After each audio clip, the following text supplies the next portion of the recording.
दोस्तों, आज मैं आपको सड़ा गला ससुराल कहानी सुना रही हूँ। मानसी आज ही दुल्हन बनकर अपने ससुराल आई थी। उसे वॉशरूम जाना था, पर उसे वहाँ कोई दिख ही नहीं रहा था जिससे वो बाथरूम का रास्ता पूछ सके। मानसी, ओफो, अब बस रुका नहीं जा रहा, बाहर चली जाती हूँ, शायद वहाँ कोई बता दे कि बाथरूम किधर है। ये सोचकर मानसी बाहर की तरफ आई, पर बाहर आते ही वो अपनी सास कविता से टकरा गई। मानसी ने घूंघट जो कर रखा था। कविता, अरे अरे, कौन है यहाँ? मानसी, माँ जी मैं हूँ, क्षमा करें, मैंने आपको देखा नहीं, वो घूंघट कर रखा है ना। कविता, पर बहू तू अपने कमरे से बाहर ही क्यों आई? जा अंदर जा जल्दी, यहाँ सारे मर्द बैठे हैं। मानसी, माँ जी वो मुझे बाथरूम। कविता ने मानसी की बात पूरी भी नहीं सुनी और उसे अब उसके कमरे में ले आई। कविता, क्यों री बहू, तुझे जरा भी शर्म लिहाज नहीं है क्या? बाहर सारे आदमी बैठे हैं, तू वहाँ क्या बोल रही थी? मानसी कहती है, वो माँ जी बाथरूम जाना था मुझे, तो मैं वही पूछ रही थी कि बाथरूम किधर है। कविता, क्या? घर के पीछे जो खेत है ना, वहाँ पर चली जा। वैसे तो गांव की सारी महिलाएं सांझ ढले ही जाती हैं, पर अगर तुझे जाना है तो तू अभी चली जा। पर एक बात याद रखना, तेरा घूंघट नहीं उतरना चाहिए। मानसी, मानसी, खेत में? पर माँ जी। कविता, और क्या घर के आंगन में जाएगी क्या? मानसी, माँ जी घर में बाथरूम नहीं है क्या? कविता, छी छी छी छी, अरे घर के अंदर गंदगी करने की आदत तुम शहर के लोगों को होती है, हम गांव के लोग बहुत साफ सफाई से रहते हैं। ये कहकर कविता बाहर चली गई। फिर किसी तरह हिम्मत जुटा के मानसी घर के पीछे के दरवाजे से बाहर खेतों में गई। खैर आज तो किसी तरह काम चल गया। अगले दिन मानसी अपने पति से कहती है, सुनिए जी, हम गांव में और कितने दिन रहेंगे? शंकर, हा हा हा, अरे तुम कल ही तो आई हो, मुझे तो लगा था कि तुम्हें हमारा गांव पसंद आएगा। मानसी, जी वो गांव तो अच्छा लगा, पर यहाँ पर कुछ चीज़ों की कमी है। शंकर, अच्छा बताओ फिर क्या है वो चीज़ें? मानसी, जैसे कि घर में एक बाथरूम तक नहीं है, अगर किसी को हल्का होना हो, नहाना हो, तो वो खेतों और नदी पर जाना पड़ता है, और उसी में गांव की सारी महिलाएं नहाती हैं, और उसी में जानवर भी पानी पीते हैं और नहाते हैं। ओफ ओफ ओ। और ये फर्श पर गोबर की लिपाई अब कौन करता है? कितनी बदबू आती रहती है, इससे मेरा दिमाग खराब हो रहा है। ऊपर से ये आग लगा घूंघट, एक मिनट भी मैं इसे हटा नहीं सकती। और तभी शंकर, अरे अरे बस बस बस करो मानसी, अब मैं सब समझ गया, तुम यहाँ ज़्यादा दिन नहीं रह पाओगी। मैं माँ से बात करता हूँ, बस एक दो दिन एडजस्ट कर लो, फिर चलते हैं शहर वापस। ये सुनकर मानसी खुश हो गई। शंकर कुछ महीने पहले ही काम ढूंढने शहर आया था। उसे एक फैक्ट्री में इलेक्ट्रॉनिक सामान पैकिंग करने का काम भी मिल गया था। फिर उसे मानसी मिली। मानसी शंकर के दोस्त सागर की बहन थी। मानसी को देखते ही शंकर उसे पसंद करने लगा। बस फिर शंकर मानसी को शादी करके गांव ले आया। पर गांव से निकलना मानसी के लिए बेहद मुश्किल होता जा रहा था।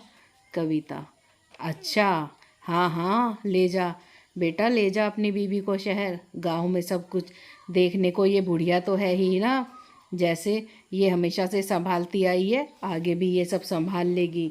शंकर, माँ ये क्या कह रही हो तुम? अरे वो मेरी पत्नी है तो वो मेरी साथ ही रहेगी ना। कविता रोते हुए, अच्छा बेटा, पर मैं भी तो तेरे बाबा की पत्नी थी ना, वो भी तो मुझे कभी नहीं ले गए अपने साथ शहर। मैं पूरी ज़िंदगी यही गांव में रहकर अपना ससुराल संभालती रही। साल में वो एक दो बार ही आते थे तेरे बाबा, और फिर एक दिन ये खबर आई कि अब वो कभी नहीं आएंगे। बेटा फिर भी मैंने अपना ससुराल नहीं छोड़ा, और ना तुझे छोड़ा, और ना ही अपनी जिम्मेदारियों से मुंह मोड़ा। और पूरे परिवार में सबसे बड़े तेरे बाबा ही थे। आज भी कुछ कार्यक्रम हो तो सारा परिवार हमारे यहाँ ही इकट्ठा होता है, और सबका खाना भी यहीं बनता है। सोचा तो ये था कि बहू के आने से मुझे भी थोड़ा आराम मिल जाएगा, पर मेरी किस्मत में शायद आराम है ही नहीं। शंकर, नहीं नहीं माँ, तुम ऐसा मत कहो, मैं मानसी से बात करके देखता हूँ। बाहर खड़ी मानसी भी ये सारी बातें सुन रही थी, और वो ये सोच रही थी कि अभी उसे ससुराल में ही रहना होगा। इसलिए जब शंकर ने मानसी से बात की तो वो मान गई, और शंकर फिर अकेले ही शहर चला गया। एक दिन कविता कहती है, देखो बहू, रात के खाने पर तुम्हारे गिरधारी काका और उनका पूरा परिवार आ रहा है, तो उनके सामने हमारी ज़रा लाज शर्म रख लेना। तुम्हारा घूंघट ये जो बार बार सिर से उतर जाता है ना, इसे शाम को अच्छे से संभाल कर रखना। और रात के खाने में 2 तरह की सब्जी, रोटी, चावल, खीर सब बना लेना। ये ऑर्डर देकर कविता चली गई। फिर मानसी ने पहले दिन का खाना बनाया और फिर वो रात के खाने की तैयारियों में लग गई। उसने मिट्टी के चूल्हे पर बहुत सारी रोटियां बनाई। इतनी सारी रोटियां बना के उसकी हालत खराब हो गई थी, पर मजाल है जो उसकी सास ने एक भी काम के हाथ लगाया हो। पर इतने पर भी कविता उसके चलने के ढंग और घूंघट पर टोका टाकी करती ही रही। कविता, अरे बहू, इतनी तेज तेज क्यों दौड़ी जा रही है? जरा धीरे धीरे चल, सब लोग क्या कहेंगे। और रोटी बहुत मोटी बनी है, इन्हें थोड़े पतली कर। अब मानसी एक बात तो भली भांति समझ गई थी कि वो चाहे कुछ भी कर ले, उसकी सासू माँ उससे खुश नहीं होगी, वो लाख कोशिश क्यों ना कर ले। पर अब मानसी ने भी हाथ पैर डाल दिए। वो कविता से कोई बहसबाजी तो नहीं करती थी, बस अब वो उतना काम करती थी जितना उससे होता था। एक दिन शंकर, माँ, इस बार मैं पूरे 10 दिन की छुट्टी आया हूँ। कविता, हाँ हाँ बेटा, पत्नी कहे तो 10 दिन की छुट्टी मिल जाती है, पर माँ के कहने से तू कभी 4 दिन भी नहीं रुका अभी तक। शंकर, नहीं नहीं माँ, वो क्या है ना, इस बार पैसा जोड़ कर लाया हूँ तो सोच रहा हूँ बाहर एक छोटा सा बाथरूम बनवा दूँ और घर में फर्श करवा दूँ। कविता, ना ना, कोई आवश्यकता नहीं है सब करवाने की। अरे अरे, ये सब फालतू का खर्चा है, हम रह तो रहे हैं ना अभी अच्छी तरह। अभी रहने दे बेटा, यहाँ तो सब ठीक है। शंकर, नहीं माँ, अब ये तो बहुत ज़रूरी चीज़ें हो गई हैं। कविता, हाँ हाँ, पत्नी ने कहा तो ज़रूरी हो गई होगी ना अब। तभी शंकर, माँ, तुम्हें जो सोचना है सोच लो, मुझे जो करना है वो तो मैं करके ही रहूँगा और ये सब काम करवा के ही वापस जाऊँगा। कविता ने लाख कोशिश की कि ये काम ना हो, पर उसकी मर्जी के खिलाफ जाके शंकर ने घर में फर्श भी डलवा दिया और बाहर आंगन में एक बाथरूम भी बनवा दिया। ये सब बनने से अब मानसी को बहुत आराम मिल गया, अब उसे बाहर नहीं जाना पड़ता था। पर कविता को भी ये सब अच्छा लग रहा था, क्योंकि आस पड़ोस के लोग उसके बेटे शंकर और उसके घर की तारीफ करने लगे थे। फिर कुछ महीने बाद, कविता, शंकर बेटा, तू आ गया, आजा, देख मैंने तेरे लिए अपने हाथों से तेरी पसंद का खाना बनाया है। शंकर, अच्छा माँ, आता हूँ। अरे मानसी, ये लो, ये पैसे रख लो, इससे छत ठीक करवानी है और फिर पुताई करवानी है। मानसी, जी ठीक है, रख लेती हूँ। कविता, ठहर तो जरा, कहाँ लेके जा रही है ये तू पैसे? ला इधर, ला ये पैसे। बेटा शंकर, ये क्या हो गया तुझे? माँ के होते सुहाते तू अपनी कमाई अपनी पत्नी के हाथ में थमा रहा है। बेटा, तुझे जरा भी शर्म नहीं आई क्या ये करते हुए?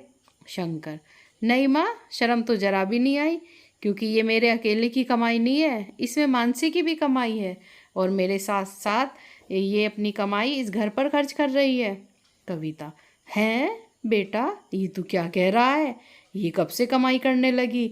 ये तो सारा दिन। शंकर, हाँ हाँ, सारा दिन तो तुम्हारे साथ रहती है और घर के काम ही करती रहती है, पर जब तुम सो जाती हो ना, तब ये उन कपड़ों को सिलती है जो हर बार मैं इसे ला कर दे जाता हूँ। और इसने अपनी कमाई का 1 रुपया भी अपने ऊपर खर्च नहीं किया। ये कहती है कि पहले मैं अपने ससुराल को ठीक ठाक करना चाहती हूँ। शंकर की ये बातें सुनकर अब कविता को अपनी भूल का एहसास हुआ। वो हाथ जोड़कर कहती है, बहू, मुझे माफ़ कर दे, मैंने हमेशा ही तेरे से बुरा बर्ताव किया और तुझे खरी खोटी सुनाती रही। अब तू सब कुछ सहते हुए भी इस सड़े गले ससुराल को संवारने में लगी है। बस अब बहुत हो गया, अब से मैं भी अपनी सड़ी गली सोच बदलूंगी। अब से तू किसी के भी आगे घूंघट नहीं करेगी और अब तू शंकर के साथ शहर जाके रह सकती है।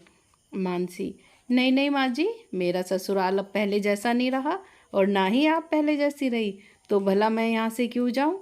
शंकर, हाँ माँ, अब से कोई कहीं नहीं जाएगा, मैं हर हफ्ते जाकर शहर से कपड़ों का ऑर्डर लेके आऊँगा और हम दोनों भी अब सिलाई में मानसी की मदद किया करेंगे।